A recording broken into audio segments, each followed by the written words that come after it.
Ele trouxe para nós, né? Se a igreja fosse sozinha, só de uma pessoa só, né? Por isso que Ele nos deu a igreja, o corpo, as pessoas, né? O cabeça é Cristo. Ele nunca vai deixar de ser o cabeça da igreja. Mas a multiforme graça, ela é distribuída conforme Deus quer, conforme Ele vê a necessidade da igreja, né? Ele coloca uns para servir de um jeito, uns para servir de outro, e assim vai formando um corpo ajustado, conforme a vontade de Deus, né? Amém, igreja? Vocês acharam? Amém. Amém. Um centurião que demonstra fé, né? A partir do verso 1, o evangelista Lucas, escrevendo este evangelho, ele diz assim: tendo terminado de dizer tudo isso ao povo, Jesus entrou em Cafarnaum. Ali estava o servo de um centurião, doente e quase à morte, a quem seu senhor estimava muito. Ele ouviu falar de Jesus e enviou-lhe alguns líderes religiosos dos judeus, pedindo-lhe que fosse curar o seu servo. Chegando-se a Jesus, suplicaram com insistência: este homem merece que lhe faça isso, porque ele ama a nossa nação e construiu a nossa sinagoga. E aí Jesus foi com eles. Já estava perto da casa, quando o centurião mandou amigos dizer a Jesus: Senhor, não te incomodes, pois não mereço receber-te debaixo do meu teto. Por isso, nem me considero digno de ir ao teu encontro. Mas dize uma palavra, e meu servo será curado. Pois eu também sou homem sujeito à autoridade, e com soldados sob meu comando digo a um vá, e ele vai, e a outro vem, e ele vem. Digo ao meu servo: faça isso, e ele faz. Ao ouvir isso, Jesus admirou-se dele, e voltando para a multidão que o seguia, disse: eu digo-lhe que nem em Israel encontrei tamanha fé. Então os homens que haviam sido enviados voltaram para casa e encontraram o servo reestabelecido, encontraram o servo são e curado. Amém? Glória a Deus. Podeis sentar, igreja. Aleluia a Deus.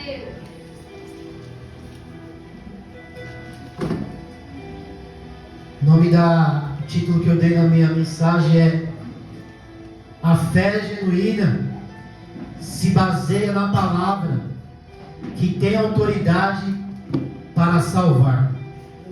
Amém? Amém. Lucas, ele não era um apóstolo, né? Todos nós sabemos. E Lucas, provavelmente, ele não conheceu Jesus fisicamente, nem antes da sua morte e nem após a sua ressurreição. Mas Lucas, mesmo assim, ele está aqui, tem esse livro escrito por ele, Lucas e Atos. E Lucas, ele foi um médico, como eu disse. Ele, juntamente com Marcos, Mateus e o evangelho dele, são conhecidos como os evangelhos sinóticos, né? Os evangelhos que são semelhantes. Muitas das histórias, das parábolas, dos acontecimentos que foram contados nos evangelhos, Marcos, Mateus e Lucas, eles compartilham. Muito diferente do evangelho de João, que dá mais ênfase aos milagres de Jesus, aos primeiros milagres de Jesus. Enfim, e Lucas, ele sendo um médico, ele era um homem muito detalhista e organizado com as coisas que ele fazia. E aqui no capítulo 1, na introdução deste livro, ele diz assim: muitos já se dedicaram a elaborar um relato dos fatos que se cumpriram entre nós. Ele está falando, provavelmente está falando dos outros evangelhos, conforme nos foram transmitidos por aqueles que desde o início foram testemunhas oculares e servos da palavra. Então ele está falando de Mateus, de Marcos, de João, dos apóstolos que foram testemunhas oculares, eles estavam em loco, eles presenciaram os milagres de Jesus. E Lucas não. Aí ele fala assim: eu mesmo investiguei tudo cuidadosamente desde o começo e decidi escrever um relato ordenado, ó excelentíssimo Teófilo, para que tenhas a certeza das coisas que foram ensinadas. Então, provavelmente o Evangelho de Lucas, ele é um evangelho mais organizado, em questão de sequência, em questão dos acontecimentos, numa ordem talvez cronológica. E no capítulo 7, onde a passagem do centurião, fala que Jesus, ele tinha acabado de dizer essas coisas, né? E tendo terminado de dizer tudo isso, então Jesus, ele tinha acabado de pregar ali o Sermão do Monte, esclarecendo o verdadeiro, real propósito da lei de Deus, esclarecendo para eles que muitas coisas eram obscuras no entendimento deles. Não que a palavra não seja clara, mas no entendimento nosso. Então Jesus, ele trouxe muitas coisas claras, ele trouxe clareza para a lei, para os mandamentos. E aí a palavra do Senhor fala que ele entrou em Cafarnaum. Cafarnaum era uma vila de pescadores que ficava ali na Galileia. E Cafarnaum provavelmente foi da onde que saíram Pedro, Tiago, André e João, que eram pescadores. Era uma vila humilde, uma vila pequena. E o nome Cafarnaum, ele vem do hebraico, que significa Cafarnaum, que significa aldeia de Naum.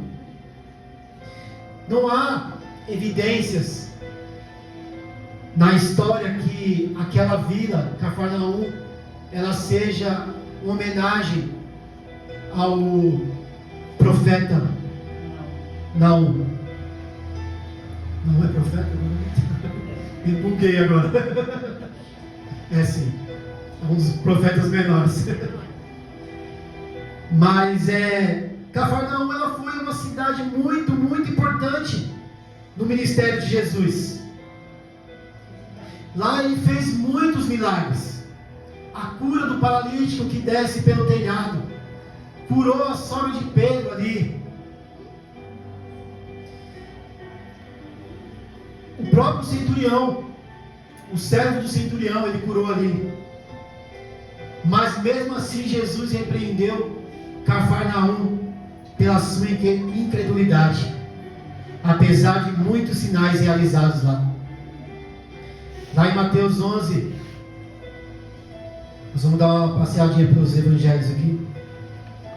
Mateus 11, 23 e 24. Aí ele fala assim: e você, Cafarnaum, será elevado até o céu? Uma pergunta ele faz. Não, você descerá até o Hades. Se os milagres que em vocês foram realizados tivessem sido realizados em Sodoma, ela teria permanecido até hoje. Mas eu lhe afirmo que no dia do juízo haverá menor rigor para Sodoma do que para você. Cafarnaum, Cafarnaum. que mata os seus profetas, né?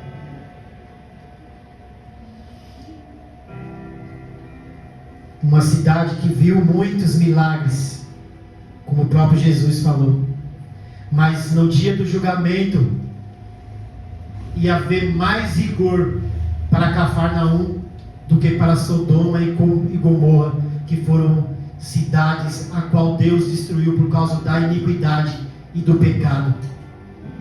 Então o que eu entendo com isso? A incredulidade, irmãos, ela é o maior pecado que nós podemos cometer. Não crer que Jesus, Ele é o nosso Senhor, o nosso Salvador, que Ele é tudo em nós, é o pior dos pecados que nós podemos cometer.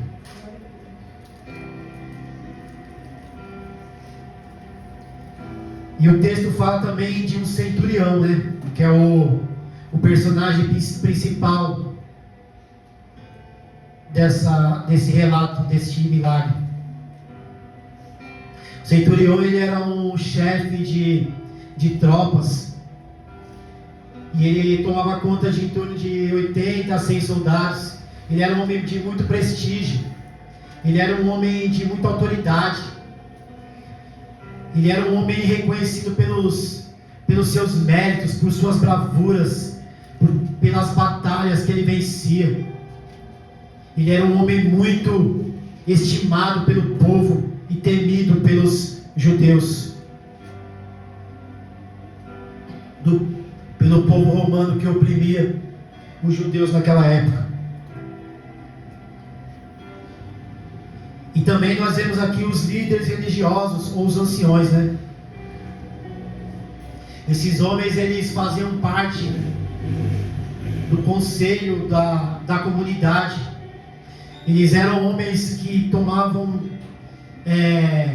decisões políticas, decisões financeiras, o que se deveria fazer na cidade, nas cidades, o que ia acontecer ali. Esses homens, eles eram encarregados, eles eram as pessoas que se comunicavam com o povo romano. Eles eram intermediários entre o povo romano e o povo judeu. E foram esses homens, os líderes religiosos, ou os anciões, em algumas traduções, na minha fala os líderes religiosos, mas eu tive lendo em outras traduções, eu vi que anciões. E esses homens, eles foram até Jesus.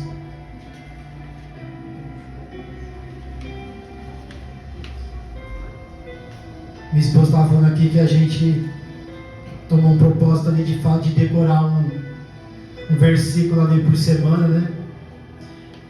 E tempo atrás, acho que uns 2 anos atrás, eu tentei decorar um versículo por dia. Até no começo eu ia bem, comecei no bem, mas eu desisti, né?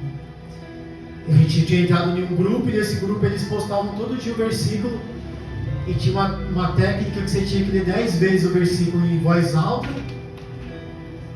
e falar o local onde que estava. E assim, com o tempo aqueles versículos ficavam mesmo, eu ficava meditando aqueles versículos e ficavam na minha mente. Mas com o tempo foi tantos, e aí eu não conseguia dar conta do que eu estava fazendo, porque eu decorava, só que às vezes quando passava um dia eu não conseguia, e eu tinha que voltar aqueles outros que eu não tinha conseguido. Aí eu tentava decorar 2 ao mesmo tempo, 3, e aí virou uma bagunça. E também eu tinha colocado todo ano de ler a Bíblia inteira, né? E aí tinha um plano de leitura que você tinha que ler o Antigo Testamento e o Novo Testamento 2 vezes. Uma vez o primeiro e 2 vezes o segundo, nesse plano de leitura. Também não deu certo. Comecei, fui até Isaías, ainda fui longe. Fui Isaías, já tinha quase lido o Novo Testamento inteiro, né? Enfim. Quantas coisas a gente começa, né, irmãos, e para? Quanta gente é isso?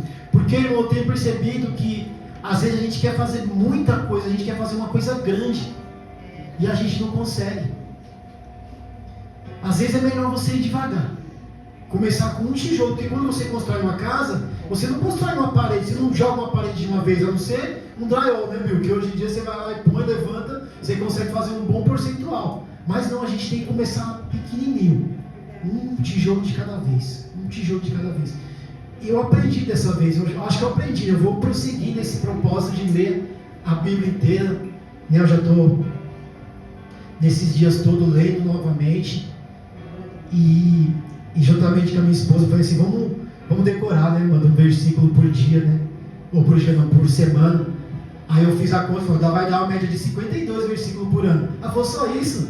Eu falei, tá bom, mano, 52 tá bom, você vai ver, no final, você vai ver como vai ser pensa.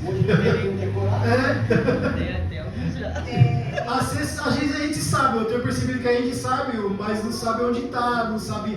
Às vezes a gente leu de um jeito e quando você vai ler novamente, você começa a ler várias vezes, você vê que você estava lendo errado.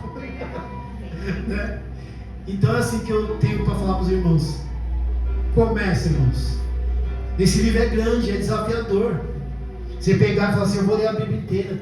Mas se nós não começarmos, irmãos, se nós não começarmos, nós não vai ler nunca. Não é números, irmãos. Como o pastor falou aqui, não é números. Deus não está se importando se você, quando você chegar no céu e falar assim, eu li 10 vezes a Bíblia, eu sei 500 versículos de cor, mano. Deus não está nem aí para isso. Ele não está aí para isso. Mas é para nós, irmãos, para o nosso crescimento espiritual, para o nosso crescimento intelectual da palavra. Seu envolvimento, né, irmão? Nós conhecemos, irmão, porque a palavra de Deus, ela é vida. Ela é fogo que queima. Que queima, que consome. Deus, todo mundo aí, vamos só na igreja. A nossa oração, a leitura da palavra é essencial nas nossas vidas. Irmão. É essencial.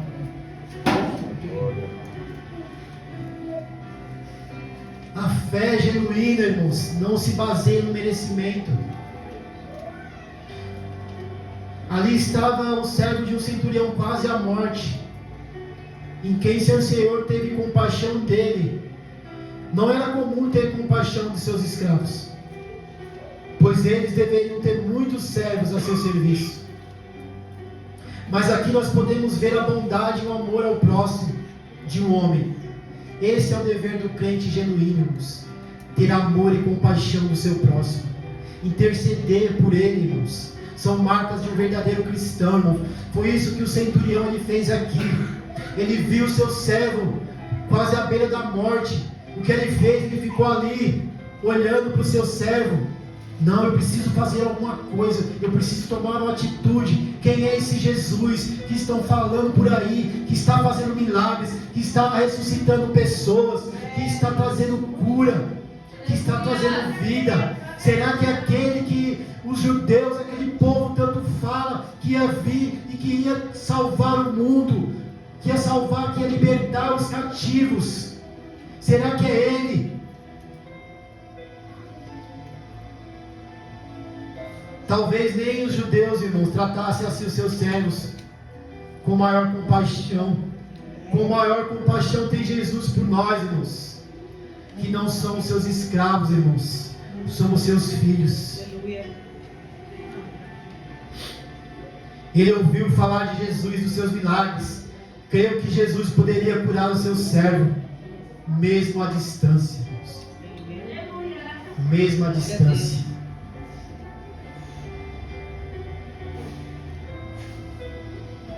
Lá em Mateus 8,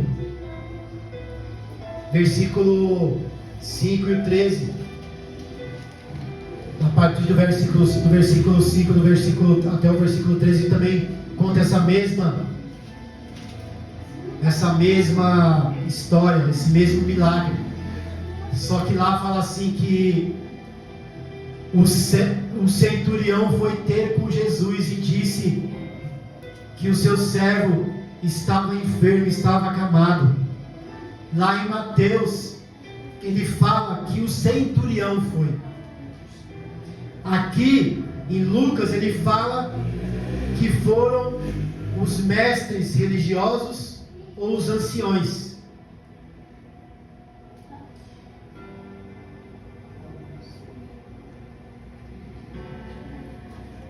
E depois os amigos do centurião.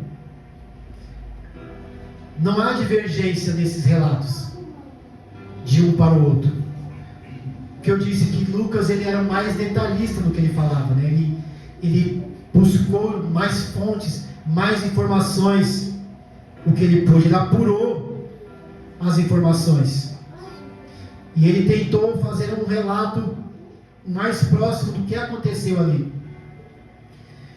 E provavelmente quando uma pessoa importante ela manda outra fazer algo por ela, nesse caso o centurião, aquela pessoa, quando ela chega diante da outra, ela é como se fosse o próprio centurião. Então foi isso que provavelmente Mateus escreveu, que um centurião, que era o representante do centurião, estava lá, mas não era o centurião em si. Isso mesmo acontece por exemplo, embaixadas, né? Todos nós sabemos aqui o que é embaixadas. Por exemplo, todos os países têm a embaixada de algum país. Por exemplo, aqui no Brasil deve ter a embaixada dos Estados Unidos, de Israel, da Bolívia, enfim, da Colômbia, de todos os países. E quando você está na embaixada, dentro daquele prédio, daquele local que foi determinado embaixada, é como se você estivesse no próprio país, viu? No próprio país. Então aquele local está representando o próprio país. Então é mais ou menos assim que nós enxergamos quando o centurião foi ter com Jesus naquele texto de Mateus. Então não há divergência. Apenas Lucas ele é mais detalhista no que ele fala. Amém, igreja? Amém. Então, eles falaram para Jesus, pedindo que fosse curar o seu servo. Só que quem foi até Jesus foram os mestres religiosos, os mesmos que não aceitavam o ensino de Jesus. Provavelmente o centurião deu ordens para eles, só que o argumento usado por eles foi: ele merece, porque ele ama o nosso povo. Este homem merece, porque aqui no verso 4 fala assim: este homem merece que lhe faça isso. Eles exigiram de Jesus que Jesus fizesse um milagre. Este homem merece um milagre, porque ele ama a nossa nação e construiu a nossa sinagoga. Jesus não falou nada para eles. Jesus poderia ter falado assim: que merece o quê? Não merece nada. Mas Jesus, ele foi com eles ali.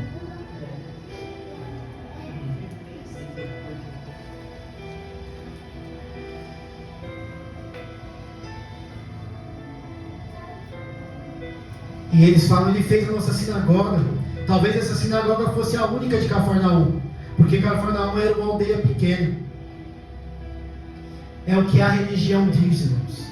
Você merece, você cumpriu todos os rituais, você é obediente. Deus tem que te dar algo em troca dos seus serviços prestados. Vou abrir um parênteses aqui. Eu não estou falando que não devemos obedecer, pois Jesus disse: aquele que me ama obedece os meus mandamentos. Quando minha esposa ela ficou doente com aquela pedra nos rins, e passou vários dias, né, com aquele sofrimento, aquela pedra que não saía.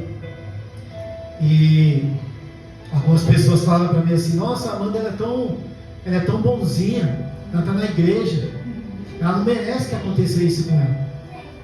Ela não merece. Então Deus é injusto, né, irmãos? Se ela não merece, Deus é injusto. Quando suplicamos a Deus para que Ele nos ouça por causa das coisas que fazemos para Ele, estamos falando: o Senhor é injusto. O reino de Deus não é para quem faz, irmãos. Não expulsamos, a palavra diz assim: não expulsamos demônios, não profetizamos, não fizemos milagres em seu nome. Você já parou para pensar que eles fizeram milagres, irmãos, mas eles não creram em Jesus como seu Salvador? Não parece loucura, irmãos?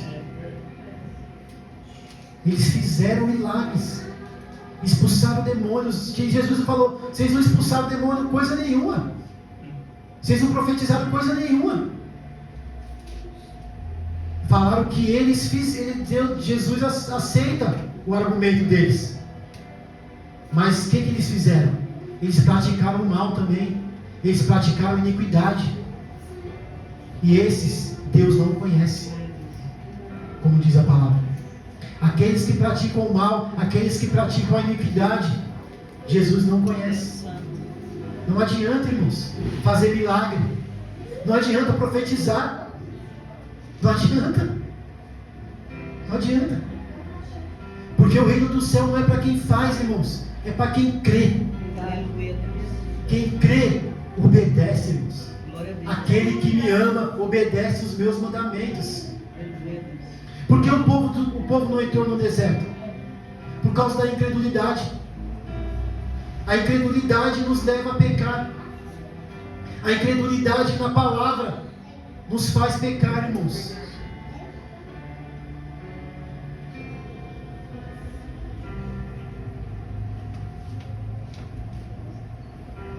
Nós somos ensinados desde a infância.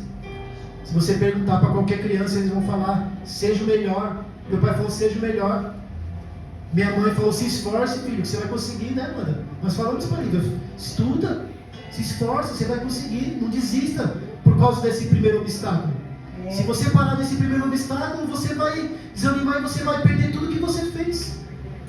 Eles fizeram até um comercial agora referente a isso daí do SISU, eu não sei qual comercial que é, mas eu achei muito interessante que o jogador, eles pegaram um jogador de futebol, ele dribla todo mundo, aí quando ele chega na cara do gol, ele está livre para chutar a bola pro gol, ele não faz, fica ali parado, e os caras: e agora? Você não vai fazer? Então, se nós pararmos no meio do caminho, não perseverarmos, nós vamos ficar aqui, ó, o gol aberto para nós não vamos fazer o gol. Nós não vamos entrar na porta do céu, nós vamos parar na porta. Então, persevere, continue lutando contra o pecado, contra as adversidades. Lute, persevere. Não está errado, irmãos. O mundo ele é assim, desse jeito mesmo. Verdade. Dessa forma, no mundo as diretrizes da vida são assim. A maioria das religiões que se baseiam: faça algo em favor da divindade, que você vai ser, que você vai ganhar uma bênção em troca. Mas a fé genuína é baseada na confiança, não no mérito, não no merecimento. Mas a fé genuína é baseada na confiança em Deus, que Ele pode fazer um milagre. O nosso dever é orar e interceder, confiando que Ele é poderoso para salvar e curar. A fé genuína é baseada na confiança em Deus, na palavra, na palavra. Jesus, ele operou, não sei se só foi esse milagre mais um, ele operou à distância. O servo, ele curou também o filho de um oficial, lá em João 4, no verso 50. Ele fala assim: Jesus respondeu: pode ir, o seu filho continua vivo. E o homem confiou na palavra de Jesus e partiu. Ele confiou na palavra. Ele nem falou, me dá uma prova que meu filho está vivo, que ele está curado. Não, ele confiou na palavra e partiu.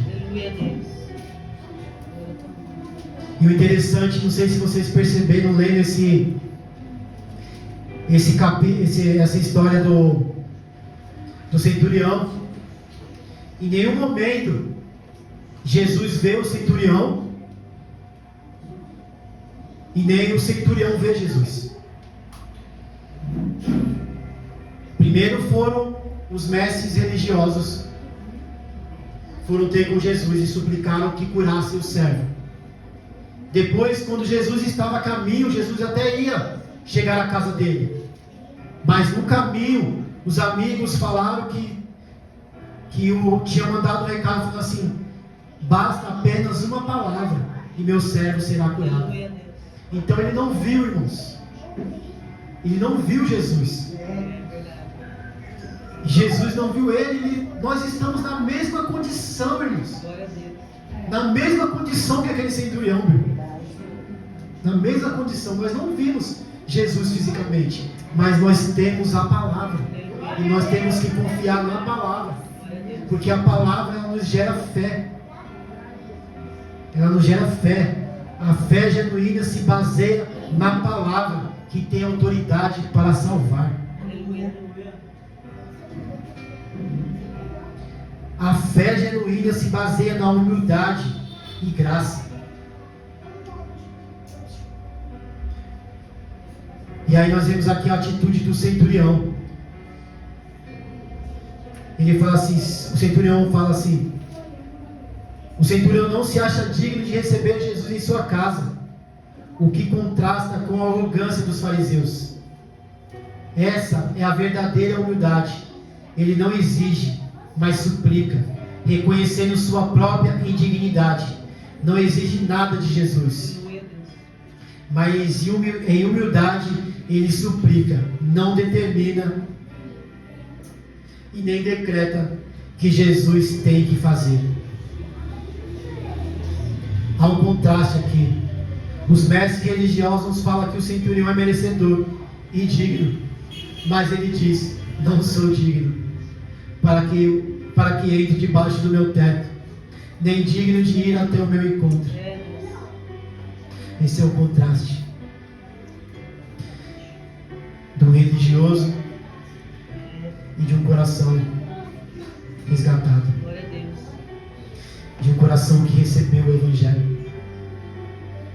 Por mais que ele faça as coisas, que ele faça uma obra de Deus, ele vai sempre se achar indigno. Ele construiu uma sinagoga, ele podia ter argumentado: olha, eu construí uma sinagoga para o povo ir lá e te adorar. Não tinha nenhuma lá, o povo se reunia na rua, tomava chuva, sol. Aí eu tive compaixão daquele povo lá, e eu vou fazer uma sinagoga aqui, né? Vai ser importante. E aí ele fala assim: ó Jesus, eu sei que o Senhor faz milagre, que o Senhor cura, que o Senhor é tudo isso que o povo fala, mas eu mereço o seu milagre, Deus. Faz esse milagre aí, desconta aí da minha conta da sinagoga que eu construí. Mas não. Que contraste, né, irmão? Um homem que ele era um pagão, um romano, no nosso tempo como se fosse um mundano, uma pessoa que está no mundo, e se vê indigno. Reconhecer que nós somos indignos diante de Deus.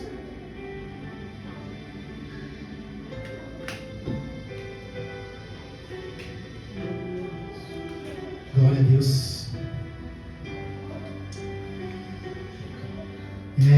A religião pode dizer que eu sou bom, como eles falaram, que eu mereço, pois estou fazendo as coisas para que Deus mas eu não posso me achar digno da graça. Por fim, alguma coisa, porque o céu é para quem faz. O céu não é para quem faz, mas é para quem crê. Os que se humilham serão exaltados. A humildade são características de um cristão, irmão, verdadeiro, que nós vemos no exemplo desse centurião. O reino de Deus não é assim. Os últimos serão os primeiros. O exaltado não é o que se humilha. O maior é o que quer ser menor. O que perde para ganhar. Mas, irmãos, só há uma forma de nós passarmos a enxergar isso, irmãos. Enxergar o reino de Deus dessa forma, irmãos. Só nascendo de novo, irmãos. Só com a nova mente. Só quando Deus nos transforma, nos molda, que nós passamos a enxergar as coisas dessa forma. Só quando Deus nos transforma em uma nova criatura. Só quando Ele faz isso com nós. Quando nós somos quebrados como um vaso, como foi dito aqui. E Ele faz do jeito que Ele quer, não do jeito que nós queremos.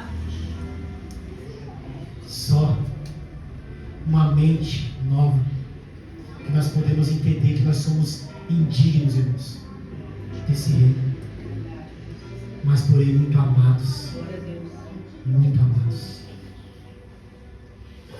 muito amados. Você quer prova disso, que nós somos muito amados? Porque Deus amou o mundo de tal maneira que deu seu Filho unigênito para todo aquele que crê, não pereça, mas tenha vida eterna. Você quer amor maior que esse? Você quer que Deus prove alguma coisa em amor para você, irmãos? A troca de uma bênção material que pode vir, pode perecer. Você quer amor maior que esse? Ou você se conforma? Você se conforma com a cruz de Cristo? Você olha para a cruz e fala assim: Jesus, ó Salvador da minha alma, o Senhor se pendurou neste madeiro por mim. Ó Senhor, eu mereci estar aí, Pai. O Senhor sofreu, Pai, o cálice da ira do Pai, por amor a mim, Senhor, por amor a nós. Oh Pai, eu sei que eu merecia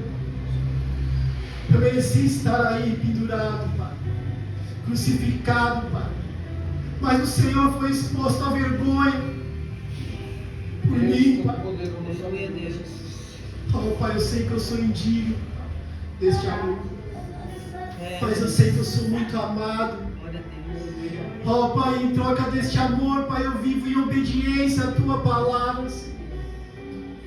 Em troca deste amor, Pai, eu prefiro perder a minha vida, Senhor, para ser encontrado no Senhor, para ter vida eterna. Oh Deus Salvador, oh Deus cheio de amor e de graça e de perdão e misericórdia, nos dá um novo coração, Pai. Arranca este coração endurecido, Pai, este coração de pedra. Oh Senhor, nos ensina a Te amar e obedecer a Tua palavra. Oh Pai, Deus nos ensina a viver, Pai, da maneira que o Senhor quer, Pai. Viver para a Tua glória. Oh Deus poderoso. A fé genuína se baseia na autoridade da palavra. O centurião, sendo um homem que tinha autoridade, ele mandava fazer, ele falou assim: digo a um vai, ele vai, e a outro vem, aí ele vem. Diga ao meu servo, faça isso, ele faz. Ele sabia que a sua palavra tinha autoridade. E ele viu que Jesus tinha autoridade na palavra. Não era a presença física de Jesus, mas era a sua própria palavra. Tinha autoridade, assim como a dele.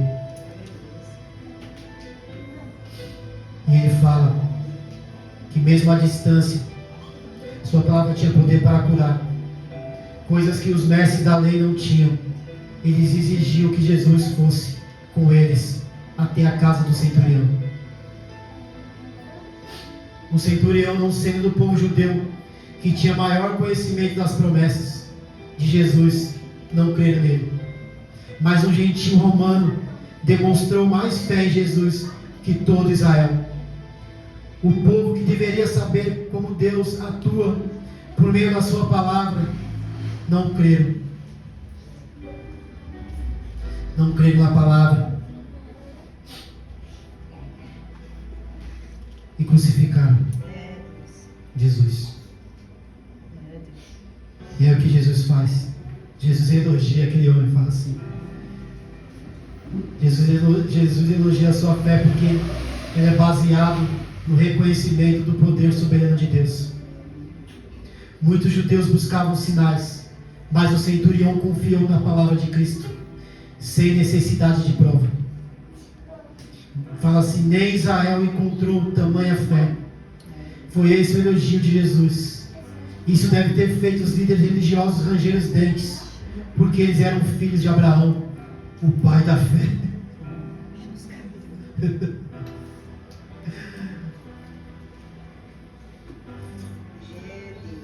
Eu tinha esquecido de ler aqui que a fé genuína, né, ela se baseia na humildade de saber que apesar da nossa condição, Deus concede graça e misericórdia para os que creem. A fé genuína se baseia na autoridade que a palavra tem. Não importa o que os outros dizem, o que a palavra diz a respeito de mim, de Deus, da minha salvação. Se a palavra diz que aquele que crer e for batizado será salvo, ela não diz ser batizado para ser salvo. A fé genuína se baseia na fé que é um dom de Deus.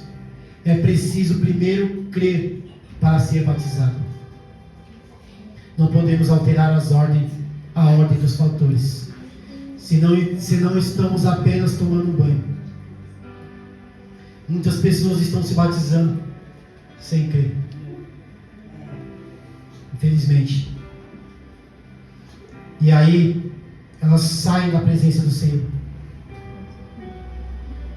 Talvez muitos, pela misericórdia, ainda vão voltar. Né? Eu não me batizei, mas a Amanda foi. Talvez eles vão crer lá na frente. Mas o verdadeiro batismo é a gente crer. Primeiro a palavra de Deus fala que aqueles que crê e for batizado. Não é batizado e crer.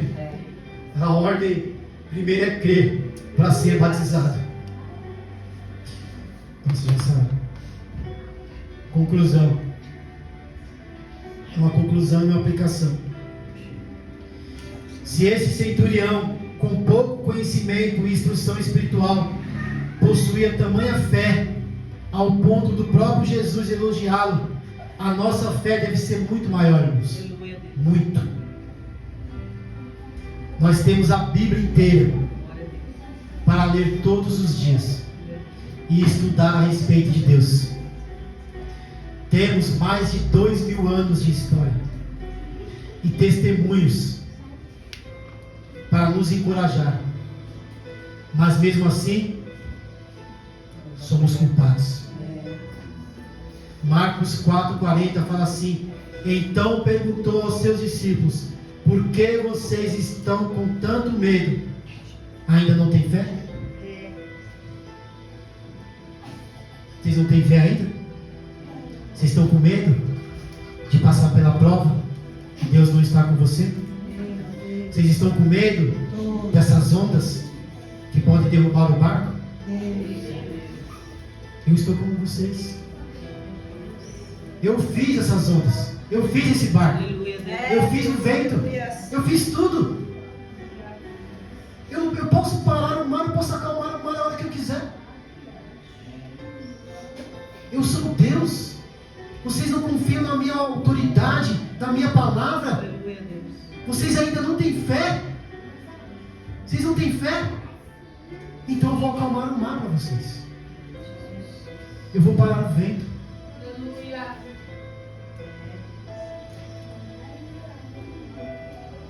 Ou vocês têm pouca fé? Mateus 14:31. Imediatamente Jesus estendeu a mão e o segurou e disse: homem de pequena fé, por que você duvidou? Por que vocês duvidam? Por que vocês duvidam da palavra? Que ela vai ser cumprida.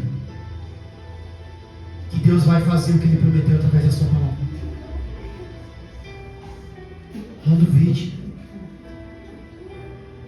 Mas se sua fé estiver pequena, Lucas 17:5 fala assim: os apóstolos disseram ao Senhor: aumenta a nossa fé. Aumenta, Senhor, a nossa fé. Aumenta, porque ela é pequena demais. Eu acho que ela é menor que um grão de mostarda. Acho que é uma poeira da areia. Acho que é uma. Qual que é, já? Isso aí, uma molécula. Um átomo. É a nossa fé, irmãos. Então, por isso que nós devemos estar aos pés dele, aos pés da sua palavra. Porque é a única maneira de nós acharmos a nossa comunhão, de conhecermos ele, de termos uma fé genuína. Uma fé genuína que vem, que se baseia na palavra, que traz salvação.